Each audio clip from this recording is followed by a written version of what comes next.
Because What's your explanation? Because he believed differently than you. That's why, flat out. Now, he was wrong, but and that's fair to say. He was wrong to believe that this core, with this group at this time, would be good enough to do it. He was wrong.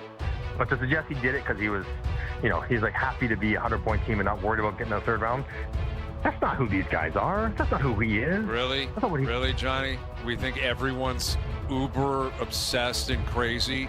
I don't. I mean, paint me cynical, but I'm not. So you don't think that multiple-time Stanley Cup champion, Hall of Famer, who took this job in his hometown, was obsessed with trying to win? I think he desperately wanted to win. I think he desperately wanted to win. Okay, so what are you talking about? I think he loved his job too. I think a lot of people love their jobs. Sure. We say it all the time. Guys are always like, "Oh, just trade those picks. I'll be gone by the time." Like guys think about their keeping the job. Like guys do that happens sometimes. Like we cannot be like you cannot be that naive. Can't be naive. No. Yes, to think that like everyone in the league is just so upset, and I'm willing to gamble with my whole life and career to go for it, or I can take this route and I have a great life for the next decade. Really? I don't think so, man. Yeah, I don't think that's, and I'm not saying that's 100% the case with Shanahan. And again, I think you're misinterpreting what I'm saying in a way.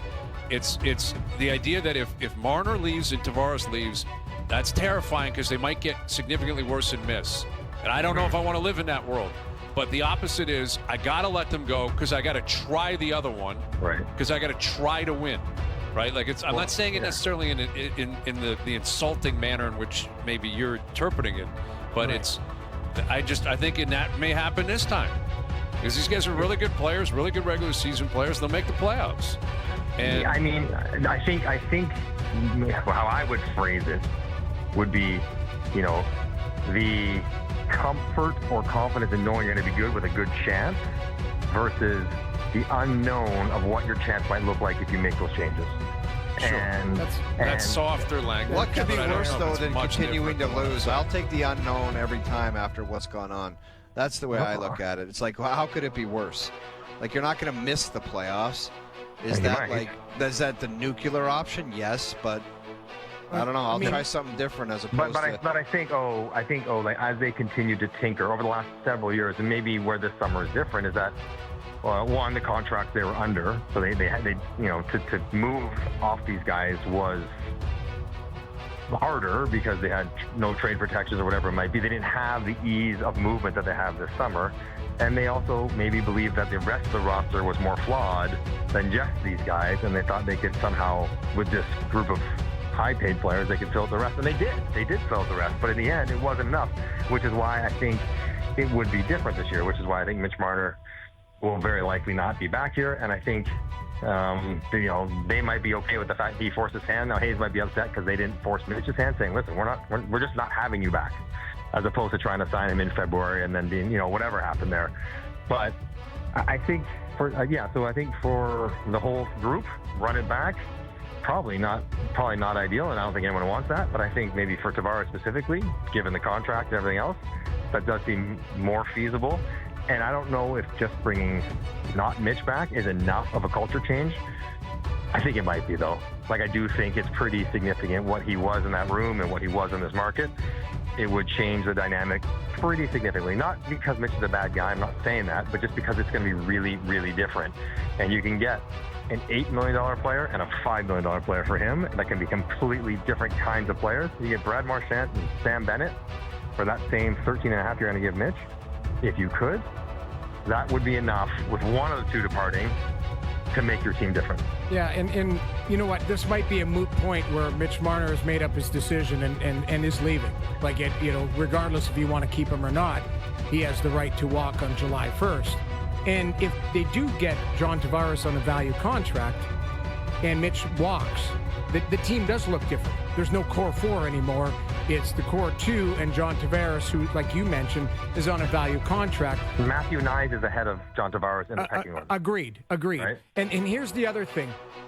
This is what I think we might have to get away from. I think the crop of the unrestricted free agents is not as deep as we would want it. No. So that now you start getting creative and looking at trades. James. Exactly. Like I'm looking at, again, this is wish list, it's Nazem Kadri, but maybe it's Braden Shen. Maybe it's something like that. Maybe, you're calling Doug Armstrong and saying, what are you doing with your organization? You might be looking to get younger. Like that's the type of stuff you get creative. Again, do you have the currency? Well, offer sheet. You need your own pick.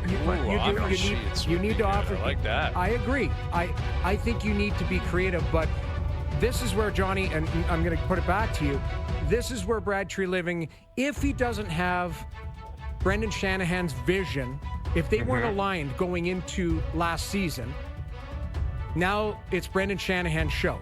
I'm sorry, it's Brad Treliving's show, and he can go, if he wanted to move off Mitch Marner last year, or if he wanted to get creative, but he couldn't do that because his hands were tied behind his back because you got to run it up the chain. If he has the keys to the kingdom, Brad Treliving will build the team that he wants. And he might have that flexibility just because Mitch Marner walks. And now you start to get creative. And that's where it'll be interesting to see what he does with all of that. Yep. Yes. I mean, and talking about, just for offer sheets, what was Dylan Holloway's contract? Is it like 2.8? 2.8. That's like a second and a third. You go find a guy like that for your second and a third, you can do some things. So you're right, Noodles. If they weren't in complete alignment, and plus Tree was new enough that he's like, I guess, do I know enough about this group to decide definitively that it's not a good idea? But now he knows, and now it's going to happen regardless. So, that's. I think that's the road they go down. The only other thing, guys, I want to pull you guys. You're the general manager of the Toronto Maple Leafs. Mitch Marner's like, I'm not signing back, but I want to sign and trade. You get me 8 years, you trade me to Utah, and you get a third rounder. Like, what is the return for a sign and trade? Like a third rounder or a prospect? Like nothing really great. Do you do that? No, I tell him to stuff it. Well, no, I would do it because you know what? Why not take anything you can get? Let's get creative. What if that trade is to Vegas and Vegas has to dump salary? Well, for Mark Stone. Exactly. Like you start looking at exactly. So it's not just a seventh rounder or Joe from the Bridge jokes. It's a 12th rounder. It's you got to take some salary, but that might be a good $5 million player that you could bring back. Like something like that, as you talk about. You get William Karlsson out of Vegas for $5 million, who is a really good player. That's what I'm talking about. I'm saying you start to get creative and go, you want this player? I'll give him 8 years at whatever you're willing to pay, but I want that player in return because you're going to have to dump out. You're throwing guys overboard anyway. Right. That's where you get creative. See, guys, it's all about creativity. It's just not about yelling. It's not like the Oranges situation in Whitby where you just have to be a jerk. We're talking this thing through. I like it. I think we've established a lot. Communication is key. That's why it's a good relationship, guys. Yes. That's why it works. Yes. That's exactly right. Everything's about communication. That's the business we're in. And I think we've accomplished that this hour. I love it. All right, sign and trade to Vegas for William Karlsson. That's going to be the headline of this hour when we post it online. I've heard way worse ideas to start this interview, so not so bad. Yes. Good conclusion.